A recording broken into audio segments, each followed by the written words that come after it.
नमस्कार, आप देख रहे हैं सेहत की बात अमर उजाला के साथ और मैं हूं आपके साथ डिंपल सुई।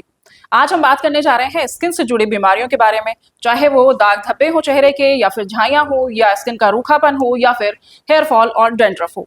इन सारी समस्याओं का हल जानने के लिए आज हमारे साथ मौजूद हैं हमारे मेहमान doctor Amarjeet Singh, skin specialist और डर्मेटोलॉजिस्ट, मेडिकल कॉलेज मेरठ के। डॉक्टर साहब, आपका अमर उजाला पर बहुत बहुत स्वागत है। धन्यवाद डिम्पल जी, धन्यवाद मेरे को आमंत्रित करने के लिए। बताइए क्या कहते हैं। डॉक्टर साहब, ये बताइए सबसे पहले तो कि स्किन की देखभाल रोजमर्रा की दिनचर्या में कैसे करनी चाहिए और स्किन आखिर है क्या? स्किन हमारी बॉडी का सबसे बड़ा अंग है, जी, लार्जेस्ट ऑर्गन ऑफ बॉडी उसे बिल्कुल। बोलते हैं। बाकी क्या कहते हैं, इसकी देखभाल के लिए हमें CTM रेजिम बोलते हैं उसको, क्लींजिंग, टोनिंग एंड मॉइस्चराइजेशन, है ना। इस रेजिम को फॉलो करना चाहिए। किसी अच्छे क्लींजर से हमें स्किन को क्लियर करना चाहिए और किसी अच्छे टोनर को, जो कि क्या कहते हैं किसी डर्मेटोलॉजिस्ट द्वारा प्रिस्क्राइब किया हुआ हो। और उसके जी। बाद जैसे कि मौसम में इस टाइम सर्दीपन आ गया है तो उसकी वजह से थोड़ी आर्द्रता कम हो गई है, तो मॉइस्चराइजेशन बहुत जरूरी है अभी सर्दियों में खासकर। जी जी जी। तो अभी ऐसे अगर बात करें तो रोजमर्रा की लाइफ में, चाहे वो युवा हो या किसी भी वर्ग के जो लोग हों या फिर जो किशोर अवस्था के जो बच्चे हैं, उनमें पिंपल्स की समस्याएं बहुत ज्यादा देखने में आती हैं। बिल्कुल तो पिंपल्स किस वजह से होते हैं और उनका ट्रीटमेंट क्या करना चाहिए? कई बार बोलते हैं कि पिंपल्स को दबाना नहीं चाहिए, तो इस तरह की मिथ है, उनके बारे में भी बताइए। बिल्कुल मैं आपको बताता हूँ। पिंपल्स या एक्ने, इसको हम जी लोग जी। मेडिकल टर्मिनोलॉजी में एक्ने वल्गैरिस बोलते हैं। और इसकी शुरुआत इंडियंस की स्किन एक्चुअली 6 टाइप्स की है, जो उसमें टाइप 2 है जिसमें पाइलोसेबेशियस ग्लैंड्स हाइपर एक्टिव होती हैं। ये हाइपर एक्टिव पाइलोसेबेशियस ग्लैंड्स क्या करती हैं, इनको हम लेमन लैंग्वेज में तेल की ग्रंथियां भी बोल सकते हैं। ओके। तो इनका काम है तेल सिक्रेट करना या सीबम सिक्रेट करना। तो जैसे कि ये सीबम सिक्रेट होने लगता है मूलतः 15 साल से लेकर 30 साल की एज के बीच में सिक्रेट होता है। ओके। तो पिंपल्स की समस्या 15 साल के आसपास वाली आयु वर्ग में दिखती है और या दिखना शुरू होती है, मगर जिनकी स्किन ऑयली होती है। जी। तो हमें क्या कहते हैं इसके लिए इसमें डर्मेटोलॉजिस्ट की सलाह लेनी चाहिए और हमें क्या कहते हैं उसके देख रेख में ही क्या कहते हैं अपना ट्रीटमेंट कराना चाहिए। ओके। और इसमें क्या कहते हैं, जैसे पिंपल्स के साथ साथ बालों में डैंड्रफ की समस्या भी मूलतः देखी जाती है, क्योंकि तेल की ग्रंथियां पूरे शरीर पे होती हैं। तो फेस पे तो ये एक्ने की फॉर्म में मैनिफेस्ट करती हैं पिंपल्स की, और बालों में ये डैंड्रफ की फॉर्म में मैनिफेस्ट करती है। ओके, जैसे अभी आपने बात की कि स्किन टाइप स्किन टाइप अलग अलग लोगों में अलग अलग स्किन टाइप हो बिल्कुल सकते हैं और होते भी बिल्कुल हैं। बिल्कुल। तो अपने स्किन टाइप को पहचाने कैसे? स्किन टाइप को पहचानने के लिए मतलब डर्मेटोलॉजिस्ट के पास कुछ मशीनें भी आती हैं, या तो हम उससे डर्मेटोलॉजिस्ट के पास जाके अपनी स्किन टाइपिफिकेशन करा सकते हैं। और अन्यथा की स्थिति में हमको अपने आप ही अंदाजा हो जाता है कि जैसे कि हमारी स्किन किस टाइप की, क्योंकि मरीज को पता होता है, या आमतौर पर सभी को पता होता है कि हमारी त्वचा थोड़ी रूखी है, हमें इसमें मॉइस्चराइजेशन ज़्यादा तो करना ऐसे है। नॉर्मल लाइफ में कैसे पता चलता है कि मान लीजिए मेरी स्किन है, तो वो मुझे कैसे पता चलेगा कि मेरी स्किन ऑयली है या ड्राई है, या कैसे पता चलता है? मतलब इसके लिए क्या कहते हैं मशीन के द्वारा ही पता चल सकता है। ओके। ऐसे नॉर्मली हम नहीं जान नॉर्मली सकते? एक व्यक्ति अपने आप से तो नहीं असेसमेंट कर सकता, बट किसी डर्मेटोलॉजिस्ट के पास जाके उस मशीन से हम लोग टाइपिफिकेशन पता कर सकते हैं। ओके। और अन्यथा की स्थिति में तो वही है कि क्या कहते हैं, अगर हमें जैसे रूखापन हमारी त्वचा पे रहता है या सूखापन, तो क्या कहते हैं वो ड्राई स्किन है। जी जी अगर जी, क्या हाँ, कहते हैं इसी मतलब तरीके से मैं अगर बात स्किन में जानना क्या चाह रही कहते हैं मतलब UV रेज एक्सपोजर वाली बीमारियां ज़्यादा हैं, तो इसका मतलब वो फेयर स्किन पर्सन है, थी। उसमें ओके। मेलानिन सिंथेसिस कम हो रही है। और अगर ऐसे ही क्या कहते हैं अगर कोई पर्सन या मतलब कोई पेशेंट आता है आपके पास और कहता है कि मेरे को मुहासों की समस्या है, तो इसका मतलब उसकी स्किन ऑयली ओके। है ना, मतलब इस टाइप से टाइपिफिकेशन।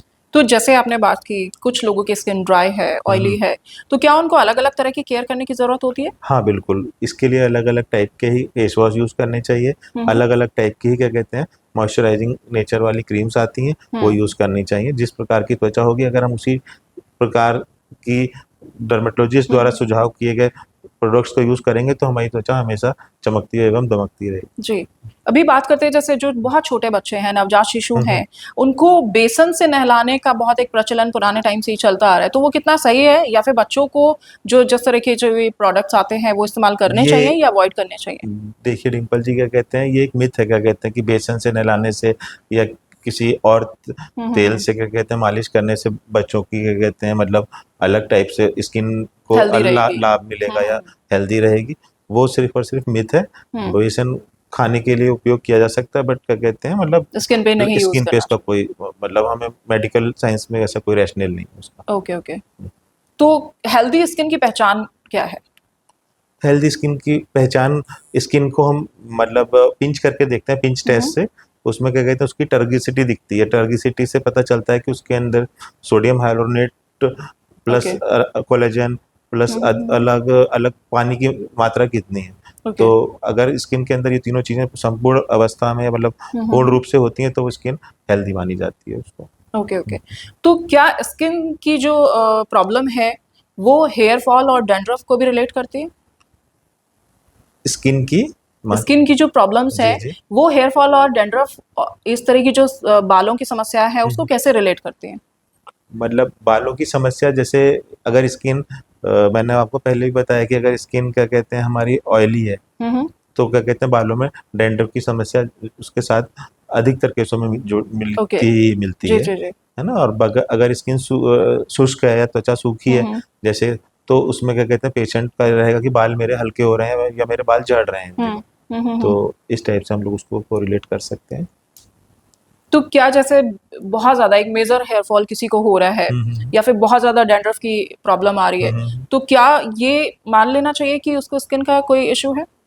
हाँ बिल्कुल, क्या कहते हैं मतलब अगर किसी को मतलब 100 से ज़्यादा बाल एक दिन हम्म। में झड़ रहे हैं या हेयर फॉल हो रहा है तो उसको हम लोग पैथोग्नोमिक मानते हैं और उसको किसी डर्मेटोलॉजिस्ट की सलाह लेनी चाहिए। ओके। कई तो उसकी सारी रोकथाम के लिए क्या कुछ किया जा सकता है? बालों की, बालों को झड़ने से झड़ने रोकने से, की रोकथाम डैंड्रफ के के लिए, लिए? डैंड्रफ के लिए जैसे बालों को झड़ने के, जैसे डैंड्रफ के तो बहुत सारे कारण है ना मतलब, बट ये है कि मूलतः क्या कहते हैं नमी की वजह से डैंड्रफ होती है। डैंड्रफ एक ओके। टाइप का क्या कहते हैं एक फंगल इन्फेक्शन ही है सर का। तो उसमें क्या कहते हैं एंटी फंगल शैम्पूज आते हैं, ओके। हमें उनको यूज करना चाहिए। इसके सिवा क्या कहते हैं बालों में नमी नहीं रखनी चाहिए, बाल धोने के बाद उसको ठीक तुरंत से ड्राई करिए। सुखा लेना चाहिए। हम्म। और बाकी क्या कहते हैं मतलब तेल लगाने वाली जो भ्रांति है कि तेल लगाने से बालों की ग्रोथ होती है, वो एक मिथ है। बालों में तेल ओके। लगाने से बालों की ग्रोथ का कोई लेना देना अच्छा। नहीं है। हर लेकिन बाल हमेशा से तो यही सुनते आते हैं कि सरसों का तेल लगाइए, जैतून का तेल लगाइए, तो बाल बहुत अच्छे होंगे। नहीं नहीं नहीं डिम्पल जी, ऐसा किताब में साफ साफ लिखा हुआ है हमारी हम्म। मेडिकल साइंस की कि क्या कहते हैं बालों में तेल लगाने से बालों की ग्रोथ का कोई लेना देना नहीं है। ओके। हाँ, बालों के साथ एक पाइलोसिबेशियस ग्लैंड बोलते हैं इसको हम, जी जी जी। पाइलोसिबेशियस स्ट्रक्चर। तो हर बाल के साथ एक तेल की ग्रंथि अटैच होती है, सिबेशियस ग्लैंड जिसको बोलते हैं। तो जितना नरिशमेंट के लिए उसको चाहिए होता है या शाइनीनेस के लिए चाहिए होता है या जो उसकी इंटीग्रिटी को मेंटेन करने के लिए हेयर की, वो उतना वो सीक्रेट करते ही करते हैं। और बाकी एक्सेस में अगर लगाते हैं तो उसके अंदर लगाने वाले जो तेल होते हैं उनके अंदर अधिकतर चीज़ों में सल्फर या कुछ और भी पदार्थ होते हैं जिसकी वजह से वो स्किन में परकोलेट कर जाते हैं और परकोलेट ओके करने के बाद वो स्किन की रंगत पे असर डालते हैं, जैसे कि कालापन ले आते हैं। जो लोग सरसों का तेल ओके। बहुत यूज़ करते हैं बालों में या फिर चेहरे पे, उनकी स्किन थोड़ी डार्क हो जाती है, उसको हम लोग ऑयल मेलानोसिस बोलते हैं। और ऐसे ही क्या कहते हैं बालों में जो तेल लगा रहे होते हैं उनको एक्ने की भी समस्या बहुत कॉमन होती है, क्योंकि क्या कहते हैं उसमें ऑलरेडी क्या कहते हैं स्किन के अंदर तो ऑयल, ऑयल हाँ ग्लैंड्स हाँ, एक्टिव हैं ही, बिल्कुल और बिल्कुल। जब हम ऑयल लगाएंगे एक्स्ट्रा तो वो क्या कहते हैं एक्ने को और एग्रेवेट करेंगे। ओह। इसलिए क्या कहते हैं मतलब बालों में तेल लगाना मतलब नॉर्मली नहीं चाहिए। तो बिल्कुल आप समझ सकते हैं कि अगर आपको पिंपल्स और एक्ने जैसी समस्याएं हो रही हैं तो इसका कारण आपका सर में ऑयल लगाना भी हो सकता है। बिल्कुल बिल्कुल, डॉक्टर साहब ने ये बहुत ही मतलब एक नई चीज़ बताई है कि बालों में तेल तो बिल्कुल मत लगाइए, और मुझे लगता है कि हम बचपन से ये सुनते आ रहे हैं कि बालों में तेल लगाइए, बालों की जड़ें मजबूत होंगी। और मुझे लगता है कि डॉक्टर साहब आपने भी ये ज़रूर सुना होगा और आपने किया भी होगा कि बचपन से हमारे पेरेंट्स हमें बोलते आते हैं कि बिल्कुल सही कह रही हैं तेल डिम्पल जी आप। लगाइए तो मैंने बाल लंबे होंगे, मजबूत एमबीबीएस के होंगे। बाद तक मैंने डिम्पल जी खूब तेल लगाया है, और सभी मेरे बैचमेट्स वगैरह भी लगाते रहे। बट जब हम लोग स्किन पीएमपीजी करने के लिए गए तो हमने, हमारा एक चैप्टर होता है हेयर्स का, ओके। उसमें मैंने देखा पहले ही चैप्टर में पहली ही लाइन लिखी हुई है, application of hair oil causes, there is a myth that application of hair oil अच्छा। Causes its growth. वो मिथ है, क्या कहते हैं बालों में तेल लगाने से बालों की ग्रोथ का कोई मतलब नहीं। हम लोग स्किन के डॉक्टर हैं ऑलरेडी, चाहे मेल हो या फीमेल, कोई भी कलीग क्या कहते हैं नहीं लगाता। अच्छा। इनफैक्ट क्या कहते हैं उसमें कई सारी बीमारियां और हो जाती हैं ऑयल लगाने से, ओह। जैसे ऑयल मेलानोसिस हो गई या एक्ने वल्गर एक्नेफॉर्म इरप्शंस हो गए। तो इस सब चीज़ों की वजह से क्या कहते हैं बालों में फोटोटॉक्सिक डैमेज कॉज करते हैं। बहुत सारे क्या कहते हैं नुकसान है बालों में तेल लगाने लेकिन से। कई बार आपने देखा होगा कि अगर बालों में लंबे समय तक आप ऑयल नहीं लगाइए कुछ, तो बाल बहुत लोगों के बहुत रूखे हो जाते हैं, या कुछ लोगों को ऑयल शूट ही नहीं करता। मतलब उस जैसे बाल रूखेपन, जो बाल रूखेपन हम्म। की समस्या बता रही है, जैसे फ्रीजी हेयर्स बोलते हैं जी उनको, जी जी। तो उसके लिए क्या कहते हैं ना, बालों में लगाने के लिए कुछ सीरम आते हैं हम्म। जो हाइलोरोनिक एसिड वगैरह, जो मतलब बेसिकली उसके अंदर पानी की मात्रा को संतुलन हम्म। रख सकें उसको। बट उसमें तेल लगाने से उसका फ्रीजीनेस का कोई मतलब नहीं, वो तो उसमें डेंड्रफ या उसकी और चीज़ों को बढ़ाएंगे। और जैसे बच्चों की बात करते हैं, हम्म छोटे बच्चे हैं, अक्सर पेरेंट्स यही करते हैं कि उनको ऑयलिंग किया उनका और उनको धूप में बैठा दिया, हम्म। या फिर तेल लगाना बच्चों के लिए तो मस्त हो जाता है, तो क्या बिल्कुल वो भी सही, सही नहीं है? बिल्कुल सही कह रही हैं आप। छोटे बच्चों में क्या कहते हैं, एक्चुअली उनकी त्वचा थोड़ी सी सॉफ्ट और सपल होती है, मुलायम होती है, तो हम्म उनको क्या कहते हैं जरूर हम लोग मालिश करने के हिसाब से, मॉइस्चराइजेशन हम्म। एक्शन के हिसाब से, और क्या कहते हैं मतलब मसाजिंग एक्शन के हिसाब से हम उसमें तेल लगा के कोई मसाज कर सकते हैं। और ओके। सबसे बेस्ट जेल जो हमारी बॉडी को सूट करता है वो नारियल का तेल होता है, अच्छा। Coconut oil. बाकी जैसे कि सरसों का तेल, पुरानी एक है जी जी धारणा कि बिल्कुल। सरसों के हाँ। तेल को इस्तेमाल करना चाहिए, या फिर बादाम के तेल को, या फिर डाबर आंवला, हम्म। कई सारे तेल आते हैं, अभी मतलब अगर है ना, जैसे मतलब बात करें कोई, तो हाँ, मुझे लगता है कि आंवले का तेल। जो शहर में रहने वाले लोग हैं वो अक्सर इस तरह की चीजों को जानते चीज़ों हैं, को लेकिन यूज़ कर, गांव देहात में पुराने समय से ही सरसों का तेल, नारियल का बिल्कुल तेल, ये बिल्कुल सब बड़ा कॉमन सा रहा है। बिल्कुल सही कह रहे हैं, ये सब हमारे ऊपर भी इस्तेमाल किए गए हैं। बट क्या हम्म। कहते हैं ना, अभी जैसे कहने का मतलब, और जैसे कि मैं एक स्किन हम्म। स्पेशलिस्ट हूँ, तो उसके हिसाब से क्या कहते हैं, हमारी डर्मा के हिसाब से कोकोनट ऑयल या हम्म क्या नाम है, नारियल का तेल। हम्म। नारियल का तेल सबसे बेस्ट ऑयल है हमारी बॉडी पे, उसी से हमें बच्चों की मसाज भी करनी चाहिए, और हम्म। उसी को हमको बच्चों के सर पे मालिश भी करने के लिए इस्तेमाल कर सकते हैं। बट उसको हमें तुरंत वॉश भी कर देना चाहिए कुछ देर बाद। वो ओके। सिर्फ एक मसाजिंग एक्शन का उसका फायदा है, बाकी उसमें इस चीज से नहीं कि क्या कहते हैं तेल लगाने से हमारी त्वचा का क्या कहते हैं कुछ उसमें वो होगा, क्योंकि ये भी एक तरह नोटिफिकेशन से होगा। मुझे लगता है कि मिथ ही है कि अगर आप बॉडी पे ऑयलिंग कर रहे हैं, मसाज कर रहे हैं, तो आपकी हड्डियां मजबूत होंगी या आपकी वो स्किन हेल्दी होगी। मसाजिंग से हम क्या कहते ओके। हैं ना, वो मसाज करने की वजह से जो मसल्स की टोन आएगी, हम्म। उससे मतलब मसल्स स्ट्रांग होंगी, और हम्म। बाकी बोन्स तो क्या कहते हैं विटामिन डी की उससे अपटिक्स होंगी, मगर तेल से उसका कोई ओके। मतलब कोरिलेशन नहीं है। बिल्कुल डॉक्टर साहब, एक चीज़ और मुझे अभी जो ध्यान में आ रही है कि हेयर जेल यूज़ करने का एक हम्म। अभी कुछ समय पहले तो बहुत ट्रेंड था, जी जी, अभी भी करते हैं, हेयर स्प्रे यूज़ करते हैं बहुत सारे, इवन गर्ल्स भी करती हैं, बिल्कुल। जेंट्स भी करते हैं, सभी करते हैं। तो हेयर जेल कितना यूज़ करना चाहिए या फिर नहीं करना चाहिए, आप क्या मानते हैं? किसी फंक्शन वगैरह के हिसाब से, या किसी स्पेसिफिक फंक्शन के हिसाब से, जैसे हम अगर जेल को कोई या फिर सीरम अगर जी जी जी। इस्तेमाल करते हैं, क्योंकि बहुत सारे जेल और सीरम मार्केट में उपलब्ध हैं, और उनका मतलब कॉन्स्टिट्यूएंट या इनके इंग्रेडिएंट्स क्या हैं, ये सब उस चीज़ों पे निर्भर करता है कि हमें किसको यूज़ करना है किसको नहीं।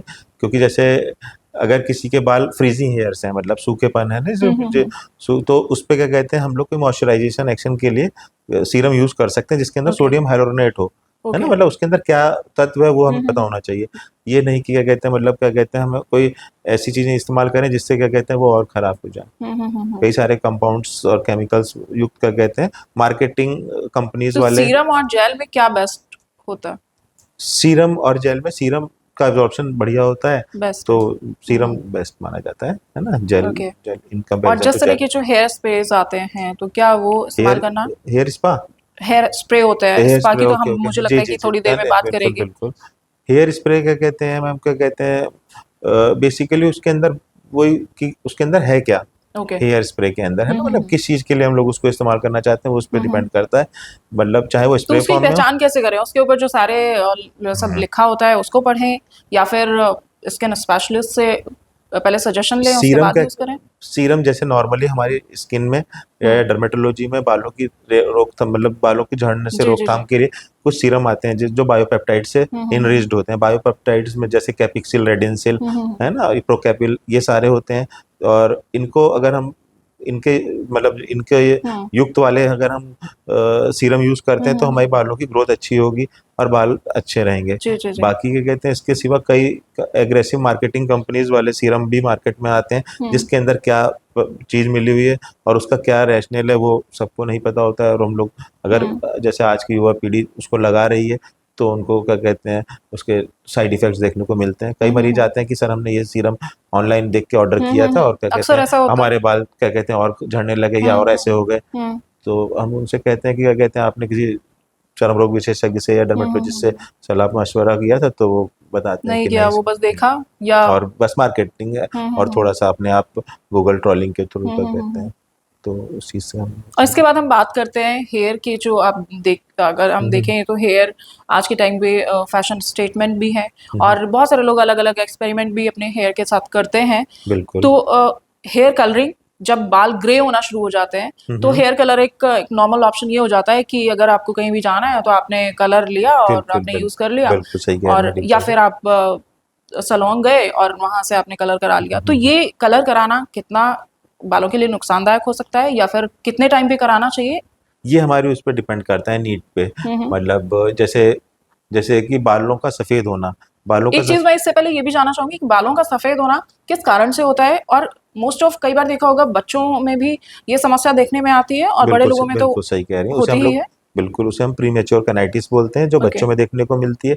प्रीमेच्योर कैनाइटिस, और बाकी क्या कहते हैं, जो in general greying of hairs होता है उसे हम हम्म। कैनाइटिस बोलते हैं।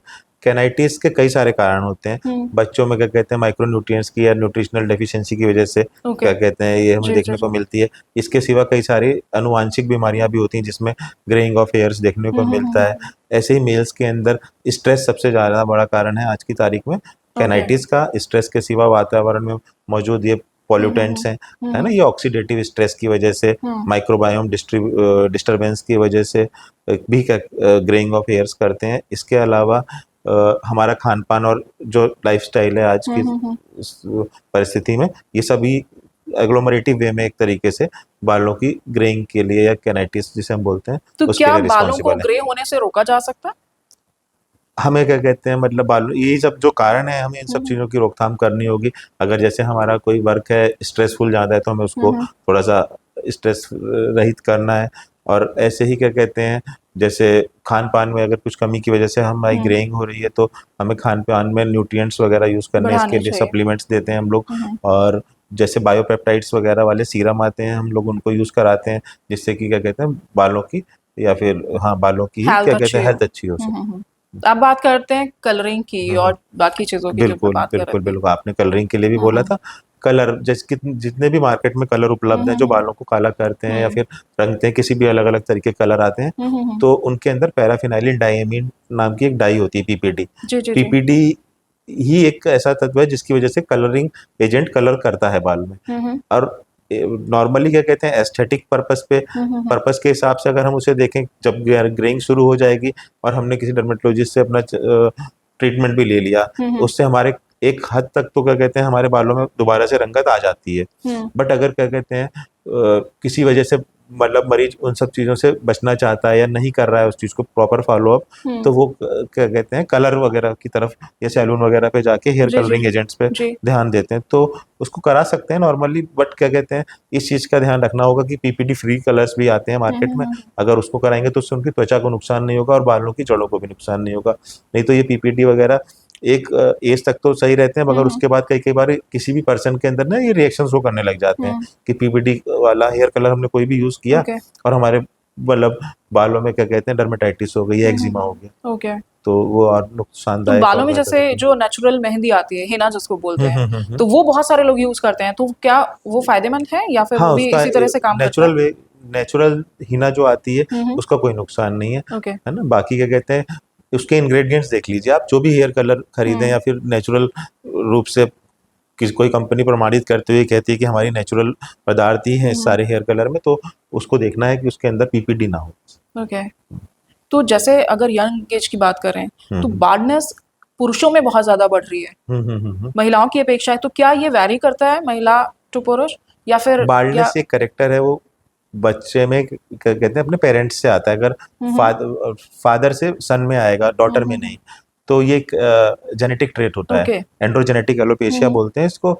और अगर फादर के बाल कम है या बाल उसके नहीं है, किसी ग्रेड का एलोपेशिया एंड्रो, तो बेटे के बाल भी वैसे ही होंगे, ये डेस्टिनी है। बट उसको हम लोग क्या कहते हैं, कई दवाइयों से, कई टेक्निक से उसको हम डिले कर सकते हैं, रोक ओके। सकते हैं उसको, जी जी है जी। ना। और उसके सिवा हम हेयर ट्रांसप्लांट की तरफ भी जा सकते हैं, है ना, उसके भी बहुत अच्छे तो क्या रिजल्ट हैं। हेयर ट्रांसप्लांट के कोई साइड इफेक्ट्स होते हैं, या फिर उसको? हेयर ट्रांसप्लांट अगर किसी डर्मेटोलॉजिस्ट या प्लास्टिक सर्जन के द्वारा किया जाए तो उसके कोई साइड इफेक्ट नहीं है, उनसे क्या कहते हैं, अच्छे बाल हो जाते हैं और काफ़ी समय तक मरीज की लाइफ में उसको मतलब एक कॉन्फिडेंस के कॉन्फिडेंस, साथ बिल्कुल क्या बिल्कुल हम कहते हैं, कह सकते बिल्कुल हैं, रहने बिल्कुल। को का भी वो करते हैं। बट हाँ, अगर आजकल आपने भी देखा होगा कि हम लोग देखते हैं, कई मतलब नॉन सर्टिफाइड पर्सन्स भी क्या कहते हैं हाँ इस हाँ फील्ड हाँ। में हेयर ट्रांसप्लांट कर रहे हैं और खामियाजा के रूप में मरीज की जान या फिर बिल्कुल नहीं, बिल्कुल नहीं, बहुत सारे अलग अलग ऐसे चीजों केसेस के अभी केसेस में पीछे आया है। आए बिल्कुल भी हैं, बिल्कुल बिल्कुल। बिल्कुल। बिल्कुल, डॉक्टर साहब एक चीज़ और मेरे दिमाग में जो आ रही थी वो ये कि महिलाओं में प्रेगनेंसी के दौरान ये बोला जाता है कि आप बिल्कुल बालों को हाथ मत लगाइए, कॉम्ब मत करिए या कलर मत कराइए, किसी तरह का कोई एक्सपेरिमेंट मत करिए। तो क्या इसके पीछे कोई मिथ है या फिर इसके पीछे कोई सच्चाई है? एक्चुअली गर्भावस्था के दौरान फीमेल्स के अंदर हार्मोनल चेंजेस की वजह से जी। बालों का झड़ना शुरू हो चुका होता है हुँ। और डिलीवरी होने के बाद भी 6 महीने तक जो हेयर फॉल होता है उसको हुँ। पोस्टपार्टम एलोपेशिया बोलते हैं। हुँ, तो हुँ। वो एक स्वाभाविक और नॉर्मल प्रक्रिया है। हुँ, तो हुँ। उसके लिए क्या कहते हैं मतलब ना ही उस महिला को और ना ही आसपास उसके फैमिली मेंबर्स को हुँ। ज़्यादा चिंतित रहना चाहिए। ओके। ये एक हार्मोनल चेंज की वजह से होने वाला हेयर फॉल होता है हुँ, और वो हुँ, एक हुँ। नॉर्मल होता है और समय के साथ साथ ये अपने आप ही स्वतः ठीक हो जाता है। हुँ, हुँ। बट हाँ, क्योंकि क्या कहते हैं आयरन की डेफिशिएंसी की वजह से क्या जी, कहते जी, हैं जी। कि फीमेल मेन क्या कहते हैं बालों का झड़ना हुँ। एक कारण वो भी होता है। तो थोड़ा-सा सप्लीमेंट्स वगैरह हम लोग उसमें भी देते हैं, फीमेल को हुँ, क्या हुँ, कहते हुँ। हैं आयरन सप्लीमेंट देते हैं, कुछ बायोटिन और कुछ लगाने के सीरम और हुँ, हुँ। लोशंस वगैरह देते हैं, जिससे क्या कहते हैं वो अपने आप सही होते चले जाते हैं। ओके। तो बाकी जो आपने बोला कि वो मिथ है कि हमें ये नहीं करना चाहिए, वो मिथ वाली बात ही है। क्या कहते हैं, हुँ, हुँ, हुँ। उससे क्या कहते हैं मतलब क्या कर मेडिकल सकते हैं लेकिन थोड़ा हाँ, ख़्याल रखिए, आप कर ध्यान से सकते हैं उसमें करिए। बिल्कुल। हेयर कलर जैसे पीपीडी वगैरह है, कोई हुँ, कई-कई हुँ। बार अगर हमें पता है व्यक्तिगत रूप से कि क्या कहते हैं हमको ये हुँ। कलर नुकसान करता है, तो प्रेगनेंसी के दौरान उसको नहीं बचाना हुँ, चाहिए हुँ, हुँ, क्योंकि हुँ। वो बच्चे को जो हार्म कर गर्भावस्था में सकता है। पल रहा है उसको हुँ, नुकसान हुँ, कर हुँ, हुँ। सकता है। बस। बिल्कुल। तो जैसे अभी आपने सप्लीमेंट्स की बात की, हुँ, हुँ। यंग एज में भी अगर हेयर फॉल हो रहा है तो डॉक्टर कई बार प्रिस्क्राइब कर देते हैं हुँ, कि हुँ, हुँ। आप सप्लीमेंट कर दिए और वो खा रहे हैं, तो क्या वो सही है? हाँ, बिल्कुल, क्या कहते हैं 20 साल से ऊपर अगर किसी या 18 साल की उम्र से भी क्या कहते हैं अगर किसी को बालों की समस्या है और वो सप्लीमेंट्स के रूप में बायोटिन हुँ, हुँ, बेसिकली हुँ। होती है, आयरन फीमेल्स में आयरन का लॉस सबसे इम्पोर्टेंट वजह होती है बाल झड़ने का। डॉक्टर साहब एक चीज़ जैसे अभी हम बात कर रहे थे, बाल्डनेस की कर जी, रहे हैं जी। और हेयर ट्रीटमेंट्स की कर रहे हैं। हुँ, हुँ, तो हुँ। बाल्डनेस के लिए कौन-कौन से जैसे अभी आपने बताया था कि पीआरपी होता है अच्छा, अच्छा और देखिए क्या कहते हैं डिम्पल जी, बालों के लिए अगर हम ट्रीटमेंट की बात करें, हुँ, हुँ। तो फर्स्ट लाइन ऑफ ट्रीटमेंट हम लोग ओरल फॉर्म में जैसे बायोटिन देते हैं, हुँ, हुँ, हुँ। सप्लीमेंट्स होते हैं हुँ, न्यूट्रिशनल, वो देते हैं और लगाने के लिए सीरम और कुछ अलग लोशंस आते हैं, जिनको हम लोग फर्स्ट लाइन ट्रीटमेंट देते हैं। ओके। अगर ये जो फर्स्ट लाइन ट्रीटमेंट हमारा फेल हो जाता है 3-4 महीने अगर हुँ, हुँ, इस्तेमाल हुँ। करने ऑन एवरेज 1 महीने बाद हमें असर दिखाई देना शुरू होता है और ओके। 3-4 महीने तक हम इसको करके देखते हैं किसी भी मरीज पे। हुँ, हुँ, हुँ। और अगर उसके बाल धीरे-धीरे समय के साथ-साथ सही हो जाते हैं हुँ, हुँ, नॉर्मली हुँ। 60 टू 70% पेशेंट्स में बाल सही हो जाते हैं। हुँ, हुँ, हुँ। बाकी क्या कहते हैं अगर किसी वजह से और कई कारणों की वजह से नहीं हो पा रहे हैं तो सेकंड लाइन ट्रीटमेंट में पीआरपी जिसे हम लोग बोलते हैं हुँ, हुँ। प्लेटलेट रिच प्लाज्मा, हम लोग उसको करते हैं उसके 5 गुना तेज़ी से रिज़ल्ट आते हैं उस चीज़ को। ओके। और पीआरपी के सिवा क्या कहते हैं जीएफसी भी एक आते हैं ग्रोथ फैक्टर कंसंट्रेट्स। हुँ, जीएफसी हुँ, हुँ। बने-बनाए आते हैं, ये किसी कंपनी के द्वारा से हम लोग हुँ, मतलब हुँ, मँगा हुँ। के रखते हैं तो ये थोड़े कॉस्टली पड़ते हैं। ओके। पीआरपी ये है कि क्या कहते हैं हम व्यक्ति का 10 एमएल ब्लड विथड्रॉ किया और हुँ, हुँ। उसके अंदर से ग्रोथ फैक्टर सेग्रीगेट करे हुँ, हुँ, और हुँ। दोबारा से हम उसको लोकली बालों की ग्रोथ वाली जगह पे लगाते हैं। जी, जी, तो जी। उसके अंदर इन्फ्लेमेटरी साइटोकाइन्स, ग्रोथ फैक्टर्स ये ये सभी ज़्यादा चीज़ें होती इफ़ेक्टिव हैं, रहता है। तो ये ज़्यादा इफ़ेक्टिव हुँ, हुँ, रहता है और हुँ। कॉस्ट इफ़ेक्टिव भी रहता है ओके। ना? थर्ड लाइन ट्रीटमेंट में हेयर हुँ। ट्रांसप्लांट होता है, तो वो हेयर ट्रांसप्लांट है और वो क्या कहते हैं उसको डर्मेटोलॉजिस्ट या फिर प्लास्टिक सर्जन तो हेयर उसके लिए ट्रांसप्लांट के सर्टिफाइड हैं। कुछ साइड इफ़ेक्ट्स भी हैं? साइड इफ़ेक्ट ऐसे नहीं है क्या कहते हैं साइड वो तो इफ़ेक्ट के लिए ही हम लोग करते हैं, हुँ। बाकी साइड इफ़ेक्ट किसी भी चीज़ का किसी को भी हो हुँ, हुँ, सकता है, हुँ, हुँ। डिम्पल जैसे जी, है अभी ना? हम पीछे बात भी कर रहे थे और हुँ, आज के हुँ, टाइम हुँ। पे देखें तो आप किसी भी शहर में जाइए, हर नुक्कड़ पर, हर गली वो पर गंजापन दूर कराएँ और इस तरह की चीज़ें उस आप चीज़ को देखते होंगे। मेंटेन करना लॉ तो एंड ऑर्डर वो हमारे स्वास्थ्य विभाग के अंतर्गत जी। आता है ना, वो मतलब उस पे कैसे नकेल तो लगाएँ जो क्योंकि हम आम आदमी है, वो हुँ, क्या-क्या चीज़ों का ध्यान रखे कि हाँ, मुझे कोई भी जाना आम चाहिए या हाँ, क्या ध्यान रखें वहाँ अगर जा भी रहे हैं बिल्कुल तो? सही कह रही हैं डिम्पल जी। जैसे अगर कोई भी आम आदमी हेयर ट्रांसप्लांट के बारे में सोच हुँ। रहा है, तो सबसे पहले वहाँ पर मौजूद डॉक्टर की डिग्री देखे कि अच्छा। डॉक्टर क्या कहते हैं डर्मेटोलॉजिस्ट एमडी हुँ, हुँ, हुँ, हुँ। स्किन डर्मेटोलॉजिस्ट है जी, जी, जी, या क्या बिल्कुल। कहते हैं एमसीएच प्लास्टिक सर्जन है, हुँ, हुँ। क्योंकि यही 2 लोग व्यक्ति मतलब आधिकारिक रूप से हुँ, हुँ। बालों के ट्रांसप्लांट के लिए सरकार द्वारा या फिर कर नेशनल सकते मेडिकल हैं। जी, कमीशन जी, द्वारा जी। ऑथराइज्ड हैं हेयर ओके। ट्रांसप्लांट जी, के जी, लिए। जी। बाकी तो क्या कहते हैं आज की तारीख में हर तरीके के कई अलग-अलग विभिन्न फील्ड से भी आए लोग हुँ, हुँ, क्या हुँ। कहते हैं हेयर हुँ, ट्रांसप्लांट हुँ, हुँ। करने में लगे पड़े हैं और आप भी देख रहे होंगे कई सारे हुँ, हुँ, केसेस हुँ, ऐसे हो हुँ। चुके हैं जिसमें इवन जो मरीजों का पार्लर नुकसान हुआ है है। और जो बिल सैलून है, बिल वहाँ भी आप देखेंगे तो कि हमारे यहाँ ये बिल्कुल भी ट्रीटमेंट होता है, ये भी होता है। बिल्कुल बिल्कुल एक्चुअली वो सब ये करने लगे हैं, बट उस चीज़ को नकेल करने के लिए हाँ स्वास्थ्य हाँ, विभाग को अलर्ट उसमें रहना अलर्ट जरूरी है। रहना पड़ेगा। और अब मैं बात करूंगी महिलाओं के जो बालों की ट्रीटमेंट है, कि हम्म, रिबॉन्डिंग हो गया या हेयर स्ट्रेटनिंग आयरन हो गया। कराना, स्ट्रेटनिंग हो गया, जी ये जी। कितना बालों के लिए, सेहत के लिए नुकसानदायक हो सकता है या फिर ये नॉर्मल है? ये क्या कहते हैं, जैसे हेयर स्ट्रेटनिंग हो गया, केमिकल स्ट्रेटनिंग हो गया, हेयर रिबॉन्डिंग हो गया, हम्म, है ना, ये सभी क्या कहते हैं, बालों की जड़ों को कमजोर करते हैं। अच्छा। हाँ, तो मतलब जब जब क्या कहते हैं हम लोग इसको करा तो लेते हैं, केराटिन हम्म करा लेना, हम्म। है ना। कैराटीन का तो ऐसा है कि कई बार आप जाइए तो आपको देखते ही बोलेगा, अरे आपके बालों में तो ये नहीं है, आपके बाल तो ड्राई बहुत ना, रुके हो रहे बिल्कुल हैं, आप बिल्कुल। कैराटिन करा लीजिए अरे बिल्कुल या सही फिर कह रहे हेयर हैं। स्पा ले लीजिए। तो ये इन चीजों के बारे में भी मुझे लगता है हमें दर्शकों ये को सिर्फ बताना आपके चाहिए। साथ ही नहीं डिम्पल जी, क्या कहते हैं, मैं ही सैलून पे जैसे हेयर कटिंग के लिए जाता हूँ तो हम्म व्यक्ति आके मेरे से कहता है कि सर आपके ये हेयर्स में ऐसा हो गया, हेयर स्पा कर दूं, ये कर दूं, ये सर डिटेन कर दूं, ये कर दूं। फिर मैं पूछता हूँ उससे, क्या कहते हैं ये कि हम्म तुमने क्या कर रखा है, हम्म। तो फिर वो थोड़ा सा घबरा जाए। तो वो सब चीज़ें ऐसे ही जी जी जी। है ना, उनकी बातों में नहीं आना चाहिए, हमें जिस हम्म काम के लिए गए हैं उसको कराना चाहिए। बट हाँ, इन जनरल क्या कहते हैं, जैसे हेयर रिबॉन्डिंग या स्ट्रेटनिंग हुआ, हम्म। ये सब, या केराटिन हुआ, जी ये जी इनके जी। अंदर जो ये लोग केमिकल्स यूज करते हैं ना, वो हम्म। नुकसानदायक होते हैं। और वो केमिकल्स के सिवा भी, जैसे अगर हम इलेक्ट्रॉनिक स्ट्रेटनर जैसे आते हैं, है ना, मतलब तो उससे भी अगर हम करते हैं तो उससे बालों की जड़ों कमजोर हो जाती हैं, ओके। और क्या कहते हैं बाल हल्के होने लगते हैं। टूटने लगते फिर हैं वो या पाँच फिर छः महीने गिरने बाद लगेंगे। कराने के बाद नॉर्मली जो भी पर्सन उसको कराते हैं वो डर्मेटोलॉजिस्ट के पास जाते हैं कि सर जी हमारे जी बाल जी। झड़ रहे हैं। वो बताते हैं जब अपने रूप, मतलब मौखिक रूप से, कि क्या कहते हैं मेरे हमने ये कराया था सर, उसके बाद ये हुए, तो हम उनको काउंसिल करते हैं कि आगे इन सब ओके। प्रक्रियाओं से अवॉइड बचना करें। चाहिए, अवॉइड करना चाहिए, हम्म। जैसा ये जहाँ तक पॉसिबल हो सके, जी जी। है ना। बट फंक्शन के हिसाब से हमें ये देखना है कि यूसेज क्या है उसकी। हम्म। अगर किसी को लगता है कि नहीं हमको एक बार करा लेना चाहिए तो करा तो हम्म। सकता है, बट उसको इस चीज़ के लिए भी तैयार रहना होगा कि मेरे बाल हल्के हो सकते कुछ हैं। प्रॉब्लम आ सकता है इन फ्यूचर। बिल्कुल बिल्कुल। बिल्कुल। और अगर मैं बात करूं कि नॉर्मल डेली लाइफ में, कि हम्म आप रेडी हुए, आपको ऑफिस जाना है, आपको हम्म कहीं पे जाना है, गैदरिंग में कहीं पे जाना है, तो फिर किस तरीके से बालों की देखभाल घर में कर सकते हैं, या बालों को स्ट्रेट रखने के लिए, हेल्दी रखने के लिए घर में कौन कौन सी चीजें, नुस्खे हम अपना सकते हैं, कुछ बताना चाहेंगे? घर में नॉर्मल हम बालों को स्वस्थ रखने के लिए सिंपल उसको मतलब वीकली उसको हम्म हम किसी शैम्पू से, माइल्ड शैम्पू से वॉश कर सकते हैं। और उसके सिवा, जिससे कि उसके अंदर सेटल डाउन डस्ट वगैरह क्लियर हो जाए। अगर हमारे बाल ऑयली हैं तो हमें, मतलब या हमारी स्किन ऑयली है, तो उसके अंदर क्या कहते हैं ऑयल ऑलरेडी सेटल होगा तो वो साफ हो जाएगा उससे। और बाकी इन जनरल क्या कहते हैं, बालों को नहाने के पश्चात किसी माइल्ड शैम्पू से अगर हमें धोना है तो 2 या 3 दिन के गैप में धो सकते हैं। उसके बाद क्या कहते हैं, उसको नॉर्मल कॉम सूखने के बाद उसको कॉम्ब कर लेना चाहिए। मतलब ओके। यह है कि उसको सुखाने के बाद प्रॉपर कॉम्बिंग तरीके करनी से चाहिए। हाँ, सुखा। कई लोग क्या कहते हैं, जैसे ड्रायर आते हैं ना, हम्म। ड्रायर वगैरह से सुखाते हैं, उससे भी बालों की जड़ें कमजोर होती हैं, क्योंकि वो अक्सर गर्म आपने है ना, देखा होगा जैसे एकदम बालों से की, एक्सट्रीम में हाँ हाँ, टेम्परेचर होता है, तो वो क्या कहते हैं कमजोरी करता है बालों की जड़ों जैसे में बालों की ज़्यादा। बात कर रहे हैं तो गरम टॉवल रखना, या फिर बालों में कोई मास्क लगाना, एग लगाना, मेहंदी लगाना, इस तरह की जो चीजें हैं, तो वो बालों हम्म, के लिए फायदेमंद है या फिर नुकसानदायक है वो भी?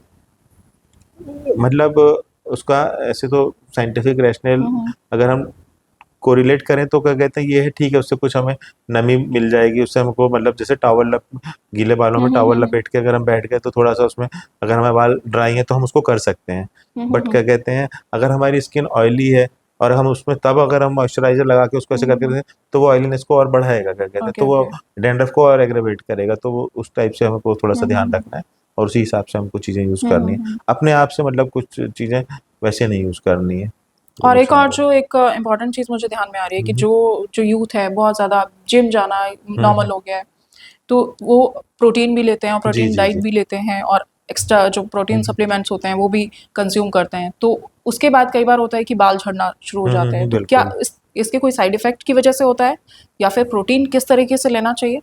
जैसे कि प्रोटीन जो नेचुरल फॉर्म में उपलब्ध हो, हम्म मेरे हिसाब से क्या कहते हैं हमें वो प्रोटीन कंज्यूम करनी चाहिए, अगर हम्म हमारे अंदर प्रोटीन की डेफिशिएंसी या हमें लग रहा है कि हमें एक्स्ट्रा प्रोटीन लेना है। बट क्या कहते हैं, आमतौर पे हम लोग देखते हैं कि जैसे कि मार्केट में आने वाले प्रोटीन पाउडर्स हम्म आते हैं, और कई सारे पाउडर्स के अंदर हम लोग देखते हैं कि एनाबॉलिक स्टेरॉइड्स वगैरह मिले हुए हैं। हम्म। तो बिल्कुल अगर हम होता है। साइड इफेक्ट्स पढ़ेंगे एनाबॉलिक स्टेरॉइड्स के, तो हम्म उसमें बहुत कॉमनली लिखा है साफ साफ, क्या कहते हैं कि acne form eruptions, hair fall, ये सब हम्म। चीज़ें देखने को मिलती हैं। तो थोड़ा सा हमें नेचुरल सोर्सेज पे रिलाई करना चाहिए इंस्टेड ऑफ ये आर्टिफिशियल सोर्सेज ऑफ प्रोटीन पे या क्रेटिनिन पे जो भी चीज़ें हैं। तो बस इस चीज़ के लिए मेरे पास कई युवा वर्ग के बच्चे आते हैं जो कहते हैं कि सर हमने सप्लीमेंट लेना शुरू किया और अब हमें ये छाती पे दाने हो गए, पीठ पे दाने हो गए और फेस पे भी दाने निकलने लगे, हमारे बाल क्या कहते हैं हल्के हो गए हैं। तो मैं कहता हूँ कि क्या कहते हैं आप क्या करें, कहते हैं नहीं सर हम ऑस्ट्रेलिया से हमने मंगा, हमारा इंपोर्टेड प्रोटीन है, हमारा 20,000 का है, 30,000 का है। बट क्या कहते हैं मुझे इनका सबका कोई रैशनल नहीं समझ में आता। मैं उनको समझाता हूँ कि उसके क्या कहते हैं अंदर मतलब कुछ तुम आए दिन पढ़ते रहते हो अखबार में, तुम तो समझदार हो, क्या कहते हैं आप देखो क्या कहते हैं उसके अंदर क्या क्या चीज़ें होती हैं। तो फिर वो उसको जब बंद कर देते हैं तो फिर उसको और नेचुरल जी सोर्सेज की तरफ उनको डाइवर्ट करना जी जी चाहिए कि जी वो नेचुरल सोर्सेज ऑफ प्रोटीन लें। तो बस जी, ये है। मुझे लगता है कि यूथ के लिए बहुत यूज़फुल होने वाला है ये, क्योंकि आप जिम जा रहे हैं, आपकी बॉडी अच्छी बन रही है, लेकिन कुछ दिन बाद आपको लगता है कि मेजर हेयर फॉल हो रहा है या बालों में चिक हो रहा है, किस तरह की समस्याएं आ रही हैं, तो ये आपका प्रोटीन सप्लीमेंट भी हो सकता है, तो इसका भी आपको ख्याल रखना है। और आपके अगर कुछ क्वेश्चंस हैं, ऐसे कुछ क्वेरीज हैं, तो आप भी डॉक्टर साहब से हमें पूछ सकते हैं। जी कमेंट बॉक्स में उन क्वेरीज को आप लिख सकते हैं, ताकि हम नेक्स्ट टाइम जब डॉक्टर साहब के साथ बैठें तो उनको उनका सॉल्यूशन ढूंढ सकें। बिल्कुल। तो ये तो थी बालों की समस्याओं से जुड़ी सारी चर्चा। जी जी और मुझे लगता है कि अब हम बात करना चाहेंगे वापस स्किन की समस्याओं को लेकर, चाहे वो पिंपल्स हैं, चाहे वो आपका डेली केयर है, या फिर जैसे मौसम बदल रहा है, मौसम बदलने के दौरान बहुत सारे लोगों को स्किन में रूखापन या बिल्कुल फिर स्किन का रैशेज हो जाने, इस तरह की समस्याएं आ जाती बिल्कुल हैं। तो बिल्कुल। कैसे मौसम बदलने के दौरान त्वचा का ध्यान रखें? जैसे अभी वर्तमान समय में क्या कहते हैं टेम्परेचर कम होने लगा है और जी जी। ठंडक आने लगी है, हम्म। तो इससे आर्द्रता कम हो गई है, तो ह्यूमिडिटी कम होने की वजह से त्वचा शुष्क होने लगी है। हम्म तो इसके शुष्क रहने की वजह से क्या कहते हैं हमें इसका एक्सटेंसिव मॉइस्चराइजेशन की ज़रूरत है। हम्म जितना ज़्यादा हम मॉइस्चराइजेशन करके रखेंगे स्किन में, उतनी ही हमारी त्वचा बढ़िया हम्म रहेगी। सोडियम हाइलुरोनेट, कई सारे सेरामाइड्स होते हैं, इन सब हम्म। से युक्त अगर मॉइस्चराइज़र लगाएँगे तो हमारी स्किन बहुत अच्छी तो रहेगी। मॉइस्चराइज़र कैसा होना चाहिए? या फिर घर में हम कई बार होता है कि बटर लिया या फिर बिल नारियल का तेल लिया, तो इस तरह की चीज़ें भी अगर घर में मम्मा और बिल्कुल ये सही सब कह रही हैं यूज़ आप। करते हैं, तो बिल्कुल, बिल्कुल। अगर हम घर में मौजूद कोई नेचुरल चीज़ को अगर हम यूज़ करना चाहें एज़ अ मॉइस्चराइज़र तो coconut hmm, oil is best. Okay. मतलब हम कोकोनट ऑयल को यूज़ कर सकते हैं, बहुत ही हुँ। अच्छी चीज़ है मॉइस्चराइज़र के रूप में घर में मौजूद। यानी स्किन को ड्राई नहीं छोड़ना ड्राई है कि नहीं आप छोड़ना है हमेशा, मॉइस्चराइज़र ज़रूर बिल्कुल, लें। बिल्कुल। नहाने के तुरंत बाद उसको हमें गीली त्वचा पे हुँ, लगा लेना चाहिए हुँ, और इसके सिवा क्या कहते हैं उसको रात को सोते वक़्त भी हम लोग एक बार लगा हुँ, सकते हैं इन जनरल, है ना? बाकी अगर हम हाथ वगैरह धोते हैं किसी डिटर्जेंट वगैरह से तो उसके बाद भी हम लोग मॉइस्चराइज़ कर सकते हैं कर उसको सकते हैं। कोकोनट ऑयल से हुँ, और या फिर कोई मॉइस्चराइज़र। हुँ, मॉइस्चराइज़र खरीदते वक़्त या मतलब हमें परचेज़ करते वक़्त 2-3 चीज़ों का ध्यान रखना चाहिए, जैसे कि उसके अंदर सेरामाइड्स कौन-कौन से हैं, है ना? ओके। नॉर्मली जो सेरामाइड्स होते हैं वो स्किन बैरियर को रिपेयर करते हैं, तो सेरामाइड्स होना ज़रूरी है। कुछ बटर्स होते हैं, शिया बटर्स वगैरह वो होने चाहिए हुँ, और एक क्या कहते हैं मॉइस्चराइज़र खरीदते वक़्त क्या कहते हैं हमको इस चीज़ का ध्यान रखना है कि उसके अंदर सोडियम हाइल्यूरोनेट होना चाहिए, अच्छा। क्योंकि ना सोडियम हाइल्यूरोनेट क्या कहते हैं हमारे स्किन बैरियर को रिपेयर में सबसे ज़्यादा हुँ, इम्पोर्टेंट रखता है, इम्पोर्टेंस रखता है। हुँ। ठीक। और जैसे कि बात करते हैं कि साबुन यूज़ करना चाहिए स्किन पे, या फिर जैसे फेस के लिए अलग फेस वॉश आ गए हैं, बॉडी के हुँ, लिए हुँ, अलग हुँ। बॉडी वॉश आ गए हैं, और कुछ लंबे समय से, पुराने समय की बात करें तो साबुन तो लगातार यूज़ होता चला आया है। बिल्कुल, तो बिल्कुल। साबुन लगाना क्या ठीक है, या फिर अवॉइड करना चाहिए, या फेस वॉश यूज़ करना चाहिए, बॉडी वॉश यूज़ करना चाहिए? आप क्या सजेस्ट करते हैं? मतलब ये हमारी त्वचा के टाइप पे डिपेंड करता है। अच्छा, डिम्पल जी क्या कहते हैं हम जी। क्या यूज़ करना चाहें, हाँ, है ना? हाँ। मतलब किस टाइप का साबुन हमें यूज़ करना है। हुँ, बाज़ार में मतलब अगर किसी की त्वचा ऑयली है, हुँ। तो उसके लिए क्या कहते हैं बाज़ार में उपलब्ध ऑयली स्किन के लिए सैलिसिलिक एसिड या अच्छा, benzoyl peroxide containing okay, okay. Soaps are available, है ना? जी, तो जी। उसको यूज़ करने से बाल जैसे हम देखते हैं इन जनरल ट्रंकल एक्ने हुँ, या हुँ, जैसे हुँ। एक्नेफॉर्म हुँ, इरप्शंस हुँ। हुए, उस समस्या से निजात मिल जाती है हुँ, क्योंकि वो उसको क्या कहते हैं ड्राई अप करके क्लियर कर देते हैं। हुँ। और ऐसे ही अगर हमारी बॉडी पे पिगमेंटेशन है इन जनरल हुँ। तो कुछ सोप्स ग्लूटाथियोन कंटेनिंग या हुँ, कुछ हुँ। और तत्व कंटेनिंग सोप्स आते हैं जिससे कि क्या कहते हैं पिगमेंटेशन भी क्लियर हो कम जाती हो है, सकता है। तो हम वो सोप यूज़ कर सकते हैं। किसी की त्वचा अगर शुष्क रहती है हुँ, तो हुँ। मॉइस्चराइज़र कंटेनिंग शिया बटर्स, एलोवेरा या ओके। फिर कुछ ग्लिसरीन कंटेनिंग सोप्स आते हैं हुँ। मॉइस्चराइजिंग नेचर के, हुँ। हम उसको यूज़ कर सकते हैं। तो depending on the type of skin soaps are to be selected by हुँ। अ पर्सन, अकॉर्डिंगली हम उसको यूज़ कर सकते हैं। ओके। जैसे अभी आपने पिगमेंटेशन की बात करी, एक हुँ, पिगमेंटेशन हो गया, झाइयाँ हैं, दाग हुँ, धब्बे, हुँ। उन सारी चीज़ों को कैसे, मतलब उनसे बचा जा सकता है, कि कैसे केयर करें कि ये सब ना हो? अच्छा, अच्छा। जैसे क्या कहते हैं झाइयाँ जिसे हम मेलाज़्मा बोलते हैं मेडिकल हुँ। टर्मिनोलॉजी में या फिर पिगमेंटेशन, उसके कई सारे कारण हो सकते हैं। कई बार क्या कहते हैं बाज़ार में मौजूद हुँ। अ, कई अच्छा, सारे मुझे एक चीज और जाननी है कि पिगमेंटेशन और मेलास्मा दोनों दोनों एक जैसे दिखते हैं, लेकिन फर्क क्या है दोनों में? पिगमेंटेशन मतलब एक टर्म है इन जनरल ब्रॉड, हम्म। जिसमें क्या कहते हैं मतलब हाइपोपिगमेंटेशन या हाइपर हम्म। पिगमेंटेशन, दोनों टाइप का पिगमेंटेशन हमें देखने को मिल सकता है। रंगत हम्म। हाइपर मतलब तो मुझे लगता है कि डार्कनिंग। मैं अपने दर्शकों को ये भी बताना चाहूंगी कि आप ये हमारे दर्शकों को बताएं कि पिगमेंटेशन को कैसे पहचानें, कि आपके स्किन पे क्या ऐसी चीजें हैं कि वो पिगमेंटेशन माना जाए, या फिर क्या ऐसी चीजें आपको डिफरेंस नजर आ रहे हैं कि वो मेलाज्मा हो सकता है। मेलाज्मा भी एक टाइप का पिगमेंटेशन ही है, हम्म। बस ये है कि पिगमेंटेशन वर्ड ब्रॉड टर्म है, ओके मेलाज्मा उसके अंदर एक आने वाली ओके छोटी ओके ओके। टर्मिनोलॉजी है ना। बट ये है कि हाँ, पिगमेंटेशन में जैसे हाइपर पिगमेंटेशन या हाइपर पिगमेंटेशन, दो हम्म। अलग अलग टाइप की पिगमेंटेशन होती हैं। तो वो क्या कहते हैं किस वजह से हो रहा है, कई हम्म। बार क्या कहते हैं हार्मोनल चेंजेस की वजह से पिगमेंट हाइपर पिगमेंटेशन होने हम्म। लगती है। कई बार किसी चीज़ की डेफिशिएंसी की वजह से हाइपर पिगमेंटेशन होने लगती है, अच्छा। कि मरीज आके कहते हैं कि सर ये सफ़ेद सफ़ेद दाग से बनने लगे हैं, ये हम्म। सीप बन गए हैं, या फिर ये कुछ मतलब बर्थ मार्क या लहसुन तो नहीं बन गया है। हम्म। कई सारी ऐसी अलग अलग विभिन्न बीमारियां हैं, मतलब वो डिपेंड करता है। बट हाँ, मिलाज्मा टर्म झाइयों के लिए यूज करते हैं, और ये एक हाइपर पिगमेंटेशन टाइप का डिसऑर्डर है। ओके। मतलब है ये हाइपर पिगमेंटेशन वाले ग्रुप में, बट ये है क्या कहते हैं मिलाज्मा टर्म एक अलग टर्म। अच्छा, ये हो तो गया, आ तो गया, लेकिन ये जाता कैसे?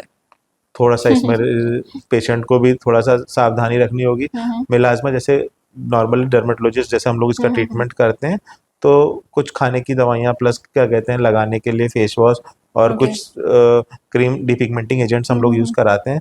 अब पहले मतलब कई सारी क्लिगमैन रेजिम वगैरह आती थी, ट्रिपल हम्म। कॉम्बिनेशन क्रीम आती थी, उनको यूज़ करते थे। उसके साइड इफेक्ट्स बहुत थे, तो वो ना क्या कहते अच्छा। हैं मतलब जब तक यूज़ करते रहते थे फिर वो तब तक तो वो क्या कहते हैं हो जाता था। फिर उसके बाद छोड़ते ही कुछ महीने बाद वो फिर से हो जाता था। हम्म। तो ये है कि मेंटेनेंस थेरेपी सबसे इम्पोर्टेंट होती है इसमें ओके। मेलाज्मा में, कि अगर हमने जैसे डीपिगमेंटिंग एजेंट्स यूज़ करे कोई, हम्म। तो एक तो हमें ट्रिपल कॉम्बिनेशन वाली चीज़ों को अवॉइड करना है, क्योंकि हम्म। नॉर्मली क्या कहते हैं ना मार्केट में अगर हम लेने जाएंगे हम्म। लाखों प्रोडक्ट्स अवेलेबल हैं बिल्कुल इस नाम से कि बिल्कुल। झाइयों के लिए ये ले लीजिए वो ले लीजिए। बट कोई क्या भी कहते हैं किसी को भी बताओगे तो बोलेगा बिल्कुल, नहीं, ये यूज कर ले, चले जाएगा। बगैर हमें ओटीसी प्रोडक्ट कोई नहीं यूज़ करना, हमें डॉक्टर से ही पूछना है क्या हम्म। कहते हैं ना, मतलब डर्मेटोलॉजिस्ट से। तो वो हम्म। जैसे आपको बताता है कि क्या कहते हैं आपको ये सॉल्ट यूज़ करना है और इसको इतने दिन तक लगाना है, तो ये चीज़ हमें फॉलो करनी चाहिए, क्योंकि हम्म। केमिकल्स ही हैं वो सब। जी केमिकल्स जी आर जी। डबल एज सोर्ड, फ़ायदा करते हैं तो नुकसान भी करते हम्म। हैं, तो बहुत जुडिशियसली हमको डर्मेटोलॉजिस्ट से पूछना चाहिए। और दिन में सनस्क्रीन जरूर लगानी चाहिए। यूवी हम्म। 10 मतलब यूवी रेज का एक्सपोजर है। जैसे हम लोग ये कहते हैं कि सर हम तो, मेरे पास मरीज आते हैं वो बोलते हैं कि सर हम तो धूप में नहीं जाते, फिर भी हमारी स्किन को टैनिंग कर रही है, और ये हम्म। हमको लगाए सनस्क्रीन, तो है क्या ना। सन एक्सपोजर हमारी स्किन को बहुत ज्यादा प्रभावित करता है? सन एक्सपोजर हमारी स्किन को प्रभावित करता है बिल्कुल, हम्म। क्योंकि उसके अंदर मौजूद यूवी रेज जो है वो टैनिंग कॉज करती हैं, हम्म। ये फोटोटॉक्सिक डैमेज कॉज करती हैं, हम्म। और उसकी वजह से फोटो एजिंग वगैरह भी होती है। ओके। हाँ, बाकी क्या कहते हैं सिर्फ अगर हम सन एक्सपोजर ही बोलें कि सन एक्सपोजर, अगर हम जैसे रूम में बैठे हैं तो आर्टिफिशियल सोर्सेज ऑफ जो लाइट होती हैं जैसे बल्ब हुए ट्यूबलाइट्स हुई, ये भी तो यूवी रेज एमिट करती हैं, ओके। तो टैनिंग इससे भी होती है। मतलब टैनिंग को हम इस तरीके से कह सकते हैं ये एक एवर मूविंग फिनोमिना है, इससे हम बच नहीं सकते। बट हाँ, अगर हम सनस्क्रीन यूज करेंगे जुडिशियसली क्या कहते हैं, और तो हम क्या कहते हैं टैनिंग से बच तो सकते जैसे हैं। सनस्क्रीन हम बात कर रहे हैं, तो सनस्क्रीन को तो नॉर्मल है कि इतने सारे प्रोडक्ट्स हम्म। मार्केट में भी मिलते हैं, और ये है कि सन एक्सपोजर से बचना है तो सनस्क्रीन आप लगाइए, और उसमें SPF 50 हो गया, 30 हो गया, ये सब चूज करते हैं। लेकिन इसको कितना लगाना चाहिए, कब लगाना चाहिए, इससे मैं बताता ये हूँ कैसे डिसाइड सनस्क्रीन होगा? क्या कहते हैं, मतलब हमें जैसे धूप में जाने से पहले या रोशनी वाली जगह पे जाने से पहले या सुबह नहाने के बाद ही क्या कहते हैं हमको तुरंत अपने खुले हुए हिस्से पे जो भी हमें बॉडी पार्ट एक्सपोज रहता है उस पर हमें क्या कहते हैं सनस्क्रीन लगा लेनी चाहिए। और सनस्क्रीन क्या कहते हैं लगाने के आधे घंटे बाद ही क्या कहते हैं 20 मिनट बाद जी हमें जी जी। बाहर निकलना चाहिए धूप में, अगर हम धूप में जा रहे हैं तो। और नहीं तो क्या कहते हैं सनस्क्रीन मूल्यतः क्या कहते हैं जो भी हैं वो 4 घंटे या 5 घंटे ही काम करती हैं, तो 4-5 घंटे बाद हमें उसको दोबारा रिपीट करना चाहिए। ओके। हम ये सोचते हैं कि हमने दिन में एक एक बार बार लगा लगा ली लिया तो तो अब ये काफी हो रात गया। भर तक चलेगी, ऐसा नहीं है। सनस्क्रीन 4-5 घंटे ही काम करती है, उसको दोबारा लगाने के लिए जरूर बताते हैं हम लोग। प्लस दूसरा ये है कि SPF फैक्टर सबसे इंपॉर्टेंट चीज होती बिल्कुल। है। जी जी। कोई भी सनस्क्रीन जो SPF 30 या 30 से ज्यादा होगा वो ही क्या कहते हैं हमारी स्किन को प्रोटेक्ट करने में सक्षम है। उसके सिवा जो भी मार्केट में प्रोडक्ट्स SPF फैक्टर कम वाले आते हैं वो सब के सब क्या कहते हैं मतलब उतने सक्षम नहीं है, और वो हमारी स्किन को प्रोटेक्शन नहीं दे पाते। इंडियन सिनेरियो में ये है कहानी। तो हमको एक SPF फैक्टर जरूर देखना चाहिए। उसके सिवा सनस्क्रीन खरीदते हुए हमें उसकी कोमेडोजेनिसिटी वाला नेचर देखना चाहिए कि वो नॉन कोमेडोजेनिक नेचर का होना चाहिए। नॉन कोमेडोजेनिक नेचर से मतलब है कि वो हम लोग ऑयली स्किन वाले लोग भी यूज़ कर सकते हैं, कोई भी इन जनरल सेफली यूज़ कर सकता है। नहीं तो कई सारी सनस्क्रीन आती हैं, उसमें क्या कहते हैं, मतलब आप लगाएंगे, मरीज या लगाने वाला व्यक्ति बोलने लगता है कि अरे सर हमने सनस्क्रीन यूज़ करना शुरू किया था, हमारे तो चेहरे पे दाने दाने निकल आए, है ना। तो मतलब कॉमेडोजेनिक बहुत बार नेचर ऐसा होता भी। वाटर रेजिस्टेंट सनस्क्रीन यूज़ करनी चाहिए अगर हमारे वर्क स्टाइल इस टाइप का है कि हमें स्वेटिंग ज़्यादा होती है। तो ये सारी चीज़ें हैं जिसको हमको सनस्क्रीन खरीदते वक्त ध्यान में रखना चाहिए और उसको इस्तेमाल करना चाहिए। हाँ, 4 घंटे या 5 घंटे के गैप में उसको दोबारा रिपीट जरूर करना है, दिन और दोपहर में, बस ये है। बिल्कुल। और जैसे स्किन की बात कर रहे हैं, तो स्किन में बहुत ज़्यादा कई बार देखा होगा कि युवाओं में भी और किसी भी एज पे आके एक तिल आना शुरू हो जाता है, या फिर स्किन में वाइट निशान होना शुरू हो जाते हैं, किसी को रेड निशान शुरू हो जाते हैं। तो ये किस वजह से होते हैं, या इनका कोई ट्रीटमेंट है?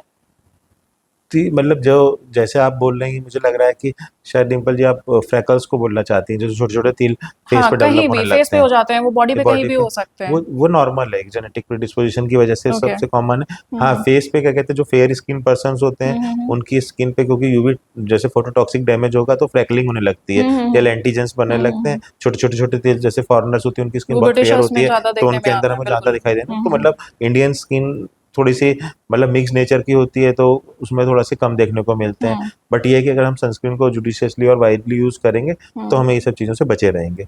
तो सबसे ओके। बेस्ट क्रीम अगर कोई हमारी फेस के लिए या इन जनरल बॉडी के लिए है जो हमको स्किन की रोकथाम के लिए, देखभाल के लिए यूज करनी चाहिए, तो सनस्क्रीन है in general okay, okay. Aesthetic purpose के हिसाब से देखें, या मॉइस्चराइजर है ना।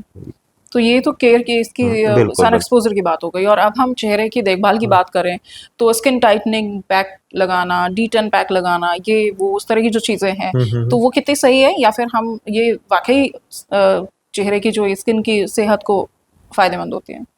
ये सब जो डिटैन हुआ या फिर क्या कहते हैं ये घर में भी कुछ कई बार जैसे फैमिली मुल्तानी पैक्स मिट्टी वगैरह, हो गई, शुरू ये से ये चलता ये है। ये थोड़े बहुत फायदा इनका रहता है। मतलब अगर हम लोग नेचुरल चीजें यूज कर रहे हैं घर में कुछ बना के, मतलब मगर उससे वो सिर्फ सूदिंग इफेक्ट के लिए हो सकता ओके। है ना। बट क्या कहते हैं, जैसे अगर जैसे नींबू लगाने को कोई कहता है फेस पे, तो नींबू के अंदर लैक्टिक एसिड होता जी। है ना, तो वो उतनी कंसंट्रेटेड मात्रा में नहीं है, बट थोड़ी सी तो मात्रा में है, तो उसको लगाने से हमें लगेगा कि हमारी स्किन थोड़ी सी क्लियर हुई है। तो इस सब चीज़ों को हम इस तरीके से कोरिलेट कर सकते हैं कि क्या चीज़ लगा रहे हैं, कर्ड जैसे लगा रहे हैं हम उसको, है ना, कर्ड, तो उसके अंदर क्या कहते हैं कुछ अलग एसिड्स होते हैं, तो वो क्या कहते हैं अलग से तरीके से फायदा करते हैं। बट इनके कंसंट्रेटेड वर्जन हम लोग जानते हैं, तो हम लोग उनको वो देते हैं, तो उससे वो फायदा होता है। तो नेचुरल वे में अगर हमको यूज करनी है तो होम रेमेडी के रूप में हम कुछ कुछ चीजें यूज कर सकते हैं। बट क्या कहते हैं अल्टीमेटली क्या कहते हैं कंसंट्रेटेड फॉर्म में या प्रॉपर ट्रीटमेंट के लिए तो हमें डर्मेटोलॉजिस्ट से ही तो सलाह लेनी चाहिए। स्किन की हेल्थ की बात करें, तो जी जी। खान पान और स्किन की हेल्थ कैसे रिलेट करते हैं? खान पान मतलब जैसे जो हमारा खान पान है, जैसे आज की लाइफस्टाइल को देखते हुए अगर हम हरी सब्जियां और फ्रूट्स वगैरह अपनी डाइट में इंक्लूड करके रखेंगे, तो हमारे अंदर जो भी फ्री रेडिकल्स डेवलप होते हैं वो क्या कहते हैं उनको वो क्या कहते हैं न्यूट्रलाइज कर देंगे। जी। तो क्या कहते हैं हमारी स्किन थोड़ी सी जो फोटो एजिंग की तरफ या एजिंग की तरफ प्रोसीड कर रही होती है वो थोड़ी रुक जाती है। तो हमें अपने ओके। खानों में क्या कहते खाने में मतलब हरी सब्जियां और फ्रूट्स को शामिल जरूर इंक्लूड करना करना चाहिए। चाहिए। कुछ पानी ओमेगा का इंटेक कितना रहना चाहिए अगर इसकी पानी, हेल्दी स्किन की बात करें? बिल्कुल सही कह रही हैं आप। पानी हमें 4-5 लीटर पानी डेली पीना दिन भर चाहिए, में? दिन भर में 4-5 लीटर कम से कम पानी पीना चाहिए। उसके सिवा हम लोग अपनी डाइट में कुछ नट्स वगैरह भी शामिल कर सकते हैं, जिसमें ओमेगा 3 फैटी एसिड्स वगैरह हमको मिलते हैं, जो स्किन की टर्गिसिटी वगैरह को मेंटेन करके रखते हैं। एक शुगर को लेके भी एक मिसकंसेप्शन है कि जो लोग शुगर ज़्यादा लेते हैं, शुगर का इंटेक जिनका बहुत ज़्यादा होता है, मिठाइयाँ बहुत खाते हैं, तो उनकी स्किन थोड़ी सैगी हो जाती है, या उनकी स्किन पे पिगमेंटेशन बढ़ जाता है, या ऐसा भी कुछ है? बिल्कुल सही कह रही हैं। एक्चुअली शुगर जैसे जो चीनी, जिसे अगर हम शुगर इंटेक, शुगर हुआ है, सॉल्ट हुआ है ना, इन सब के इंटेक से क्या कहते हैं थोड़ा सा स्किन के अंदर जो फ्री रेडिकल्स डेवलप होते हैं या हमारी बॉडी में डेवलप्स होते हैं, वो क्या कहते हैं प्रॉपरली न्यूट्रलाइज नहीं हो पाते और स्किन सैगी और बॉगी टाइप की हो जाती है, डल लुकिंग स्किन हो जाती है। और जो माइक्रोबायोम डिस्ट्रीब्यूशन वगैरह होता है वो भी क्या कहते हैं प्रॉपर नहीं हो पाता है उसको। तो हमें इन सब चीज़ों के सेवन से थोड़ा बचना चाहिए। ओके। अगर हम और भी चिकित्सा पद्धतियां हैं जैसे अगर हम उनके थ्रू भी जाना चाहेंगे तो उसमें सब में अधिकतर में क्या कहते हैं चीनी, नमक या फिर मैदा, है ना, इन 3 चीज़ों के लिए रेस्ट्रिक्शन लगाया हुआ है कि क्या कहते हैं इन सब चीज़ों को हमें कम से कम सेवन करना चाहिए अपनी करना डाइट चाहिए। में। ओके। अभी जैसे लाइफस्टाइल की बात हो रही थी, तो लाइफस्टाइल आज के टाइम पे तो ऐसा हो गया है कि लेट नाइट पार्टीज हो गई है, या फिर वर्क प्रेशर इतना ज्यादा है कि रात को देर तक सो रहे हैं या देर तक काम कर रहे हैं, तो ऑब्वियस सी बात है कि नींद भी पूरी नहीं होती है और बहुत ज्यादा ख्याल भी लोग नहीं रख पाते हैं। तो ऐसी कंडीशन में क्या क्या ऐसी चीजें अपनाएं कि स्किन थोड़ा हेल्दी रहे? हमें क्या कहते हैं नियमित नींद को नियमित रूप से लेना चाहिए अपने। प्रॉपर 7 घंटे की नींद जरूरी है एक स्वस्थ व्यक्ति के लिए। और उसके सिवा हमें खान पान में हरी सब्जियां और फ्रूट्स का इंटेक बढ़ा के रखना चाहिए।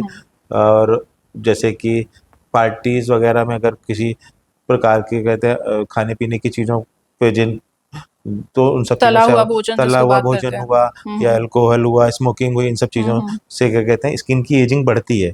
अच्छा। हाँ, तो मतलब क्या कहते हैं उन सब चीज़ों को अवॉइड करना जी चाहिए। जी जी।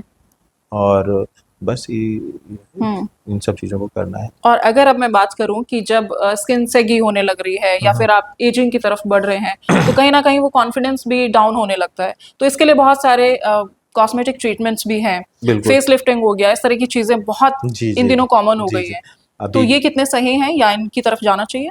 हाँ बिल्कुल, अगर मतलब ये हमारे व्यक्तिगत ओपिनियन या डिसीजन पर जी निर्भर करता है जी कि जी जी। हमें क्या करना है, हमारा लाइफस्टाइल क्या है, क्या कहते हैं, ये हमें मतलब हाँ या अगर किसी व्यक्ति का कॉन्फिडेंस लो हो रहा है कि क्या कहते हैं हमको ये हो गई है, अब क्या कहते हैं हम कैसे किसी से इनकाउंटर कर पाएंगे, तो डेफिनेटली क्या कहते हैं आज की तारीख में क्या कहते हैं डर्मेटोलॉजिस्ट के पास जाके कई सारे मेडिफेशियल्स हैं।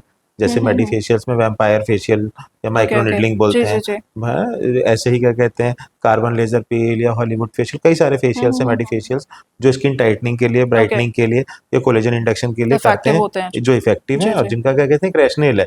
और जिसके कराने के बाद पेशेंट भी अपने आप में या पर्सन को भी मतलब एक सेटिस्फेक्शन रहता है। पुराने टाइम में जरूर ये एक चीज़ चली रहती थी कि हमें इन सब चीज़ों को सैलून में या पार्लर पे जाके कराना है।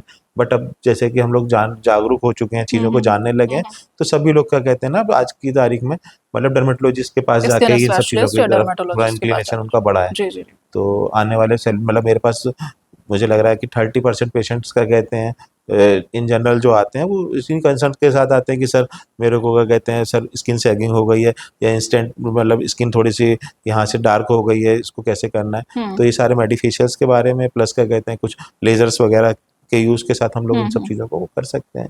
तो जैसे स्किन लाइटनिंग की आपने बात की है और पिगमेंटेशन को हटाने की बात की है, तो लेजर तकनीक से इसको हाँ हटाना कितना सही रहता?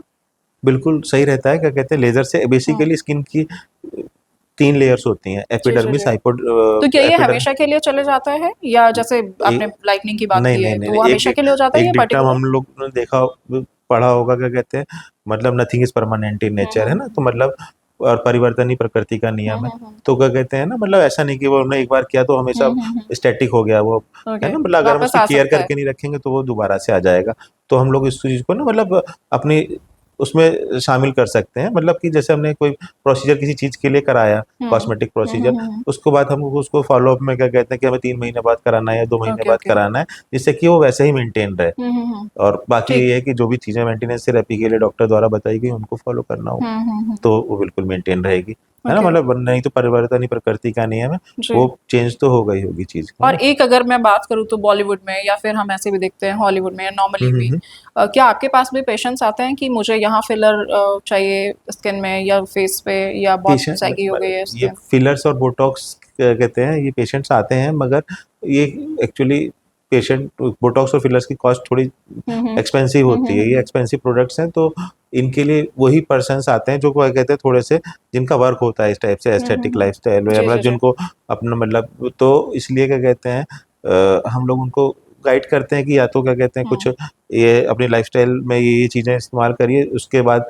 अगर इससे जो नेचुरल वे में थोड़ी सी जो चीज़ें हम लोग बिना बोटॉक्स और फिलर्स के यूज़ कर सकते हैं उनको यूज़ करेंगे। ओके। और नहीं तो बोटॉक्स और फिलर्स से क्या कहते हैं फ़ायदा होता है, उससे क्या कहते हैं जो भी ये हमारे जैसे माथे पे क्या कहते हैं जैसे ग्लैबुलर लाइंस बन जाती हैं या क्रोज फिट बन बिल्कुल जाते होता हैं, है। है ना।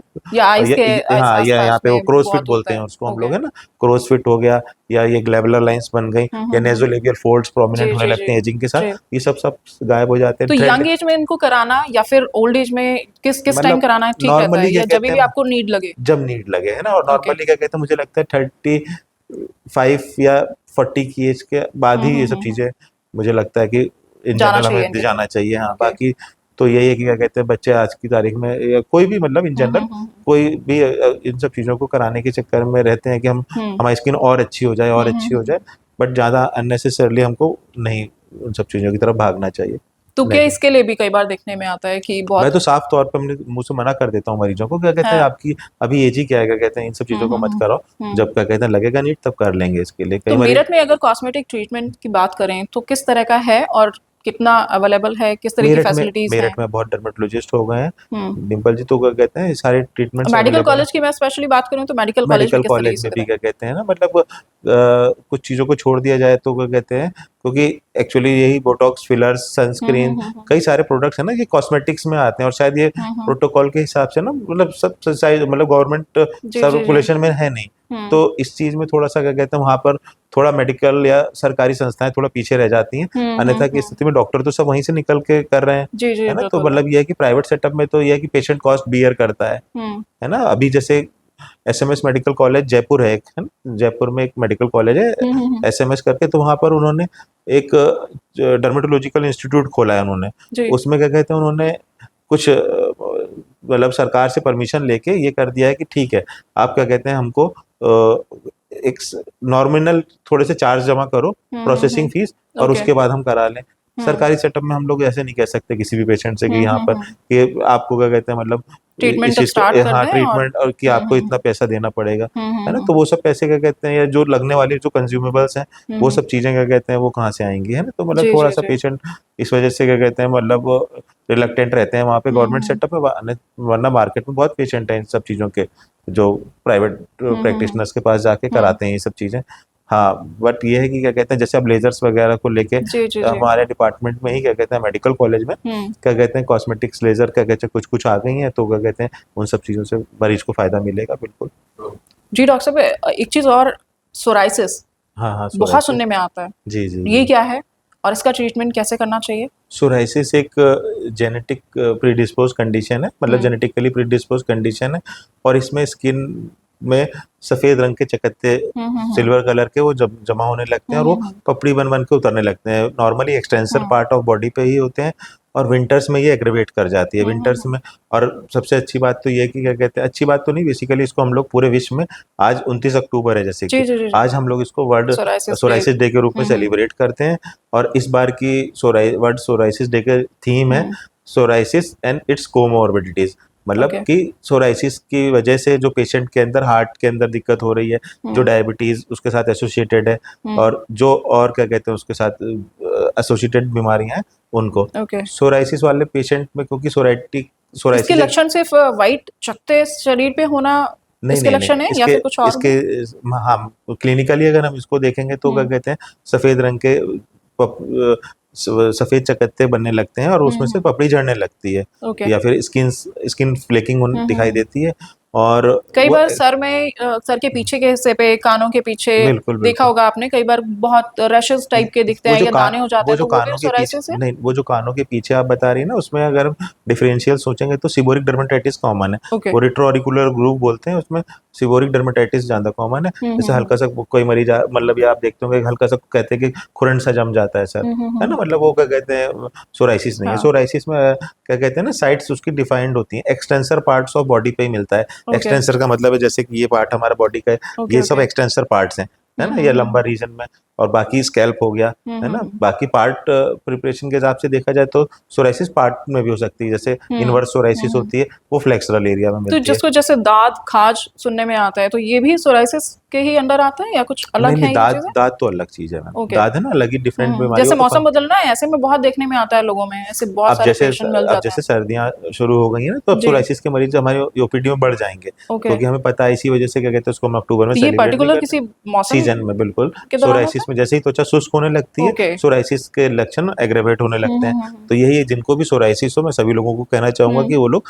सोराइसिस मतलब सर्दियां शुरू होते ही अपनी त्वचा का एक्सटेंसिव मॉइस्चराइजेशन शुरू कर दें, जिससे कि ओके त्वचा पे जितनी ज्यादा नमी रहेगी मेंटेन करके रखेंगे, सोराइसिस नाम की चीज उनको कुछ रहेगी नहीं, मतलब उनको किसी डॉक्टर के पास जाना नहीं पड़ेगा इन जनरल ट्रीटमेंट के लिए। हाँ अगर उसके बाद भी क्या कहते हैं उनको कुछ क्या कहते हैं, क्योंकि सोराइसिस सिर्फ अकेले मॉइस्चराइजेशन से ही नहीं, अगर तो जेनेटिकली लिंक्ड है बीमारी, तो इसमें क्या कहते हैं कुछ खाने की भी मेडिसिन वगैरह हम लोग देते हैं सीवियरिटी के हिसाब से, तो उसकी सीवियरिटी हम पासी स्कोर बोलते हैं, Okay. Psoriatic area severity index, उसके हिसाब से असेस करते हैं और दवाइयाँ देते हैं। जी जी जी। हाँ, धूम्रपान हुआ, शराब का सेवन हुआ, ये सोराइसिस को बढ़ाते हैं। तो ये बिल्कुल ही अगर किसी भी मरीज को या किसी भी पर्सन को इन जनरल सोराइसिस है तो उनको इन दोनों चीज़ों से बचना चाहिए। Avoid और करना चाहिए। स्ट्रेस, ये 3 चीज़ें हैं Okay. सोराइसिस। तो डॉक्टर साहब हमारे दर्शकों को इसके अलावा बहुत सारी ऐसी चीजें छूट भी गई होंगी, रह भी गई होंगी, आप कुछ ऐसा सजेशन देना चाहें जो घरेलू तौर पे लोग अपना सकें? कुछ ऐसे स्किन केयर के कुछ टिप्स? जैसे अभी वर्तमान मौसम के हिसाब से अगर बोलें तो जैसे सर्दियाँ शुरू हो गई हैं तो हम लोगों को अपनी त्वचा के नहाने के लिए एक मॉइस्चराइजिंग सोप यूज़ करना चाहिए। नहाने के बाद त्वचा को ढंग से पोंछने के बाद या उसको सूखा करने के बाद उस पे कोई मॉइस्चराइजेशन या मॉइस्चराइजिंग एजेंट लगाना चाहिए, अच्छा जो सेरामाइड कंटेनिंग मॉइस्चराइज़र हो। और उसके बाद क्या कहते हैं, हमको मतलब थोड़ा-सा खान-पान और पानी का सेवन क्या कहते हैं, क्योंकि मौसम सर्दियों में पानी पीने की इच्छा कम हो जाती है, तो हमें थोड़ा-सा पानी का लेवल भी ध्यान रखना है कि हम 4-5 लीटर पानी ज़रूर हमको लेना है एक दिन में। और खाने-पीने की चीज़ें भी थोड़ी हल्की ही रखनी है, हरी सब्जियाँ और फ्रूट्स वगैरह, बस। जी, बिल्कुल डॉक्टर साहब, मुझे लगता है कि बहुत अच्छी जानकारियाँ आपने हमारे दर्शकों तक दी हैं और हम फिर आपके सवालों के बाद फिर इन सारी चीज़ों पे बात करेंगे। और आपका अमर उजाला पर आने के लिए बहुत-बहुत धन्यवाद। आपकी स्किन सिर्फ लग्ज़री नहीं है, केयर बहुत ज़रूरी है। तो अपनी सेहत का ख्याल रखिए, स्किन का ख्याल रखिए और मुस्कुराते रहिए। फिर हाज़िर होंगे नए मेहमान के साथ, नए विषय के साथ। आज्ञा दीजिए, नमस्कार।